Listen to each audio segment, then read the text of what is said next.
حضرت سلیمان علیہ السلام کی انگوٹھی کی حکایت۔ جب کہ حضرت سلیمان علیہ السلام نے اس گوہر کو اپنی انگوٹھی میں جڑ لیا تو تمام زمین آپ کے حکم کے تابع ہو گئی۔ جبکہ حضرت سلیمان علیہ السلام نے اپنی سلطنت اس قدر وسیع دیکھی اور تمام دنیا کو اپنا مطیع پایا۔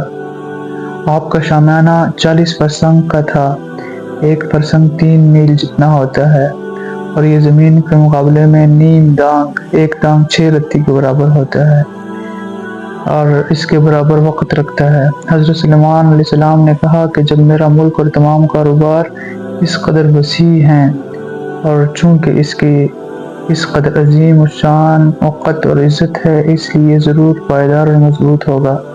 میں نہیں چاہتا کہ اس کے بعد دنیا اور دین میں کسی کے قبضے میں اس قدر بڑا ملک ہو۔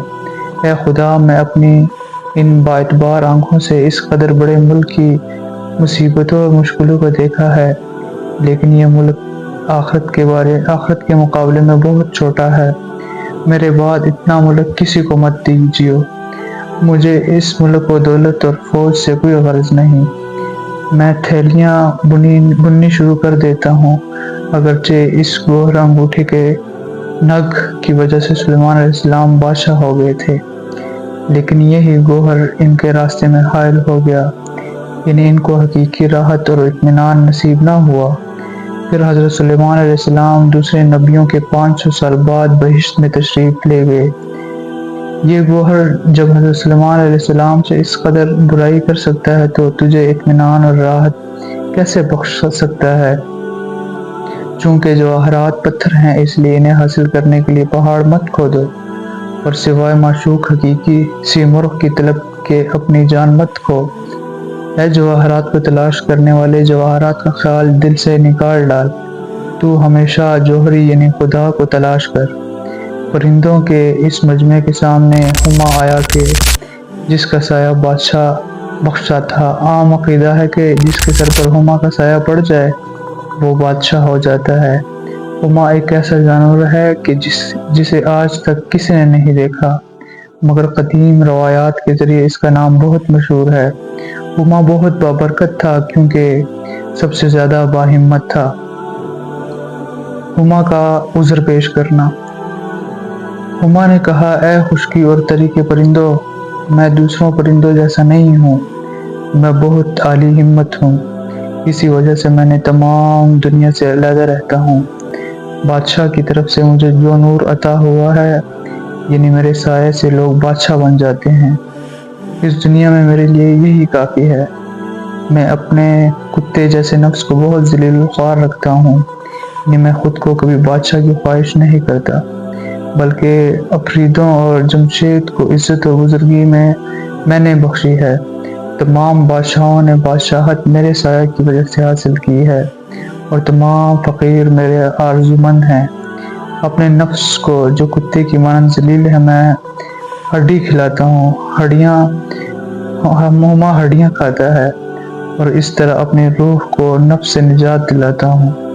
کیونکہ میں نفس کو ہمیشہ ہڈیاں کھلاتا ہوں، ذلیل و خوار رکھتا ہوں، اس لیے میری روح کو عالی مرتبہ اور عزت ملی ہے۔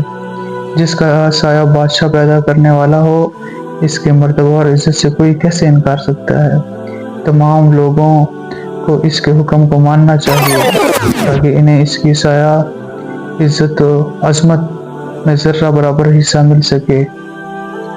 سیمرغ جو اس قدر سرکش پرندہ ہے، میرا دوست کیسے ہو سکتا ہے؟ میرے لیے تو لوگوں کو بادشاہ بنانا ہی کافی ہے۔ ہدہد کا ہما کو جواب دینا۔ ہدہد نے کہا، اے ہما، تجھے تیرے غرور نے اندھا کر دیا ہے۔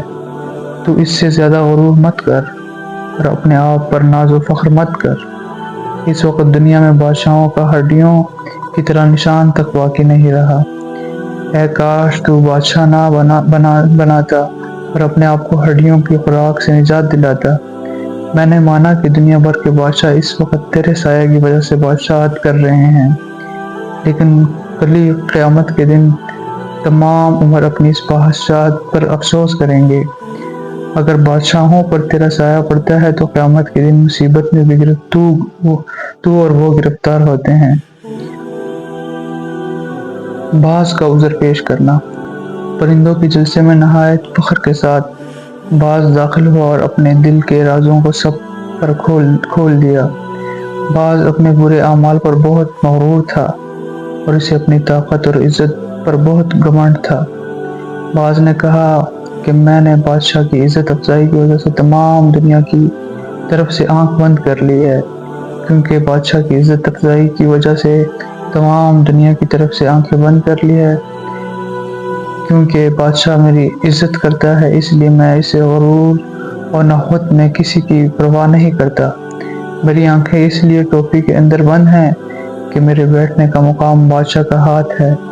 باز کے سر پر ٹوپی چڑھا کر بادشاہ چمڑے کا دستانہ پہن کر باز کو ہاتھ پر بٹھاتا ہے۔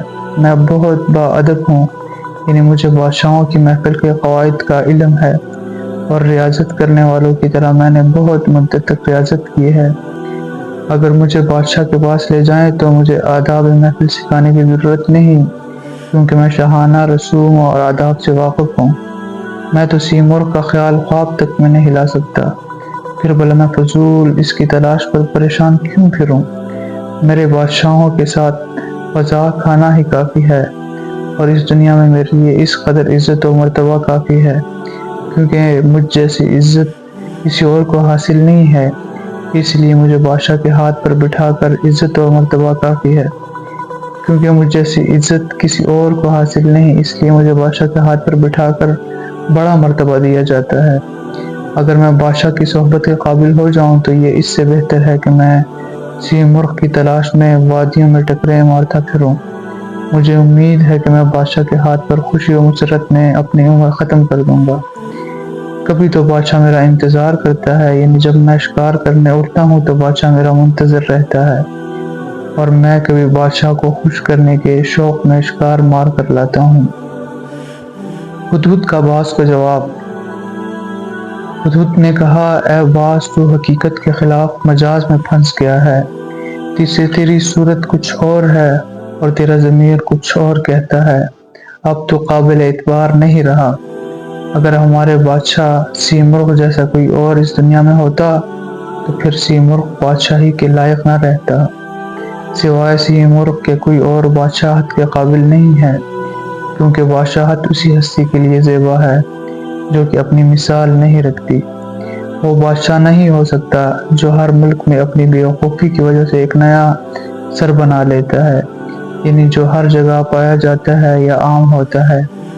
اگر دنیا کا بادشاہ کبھی وفا بھی کرتا ہے تو کسی دوسرے وقت ظلم بھی کرتا ہے۔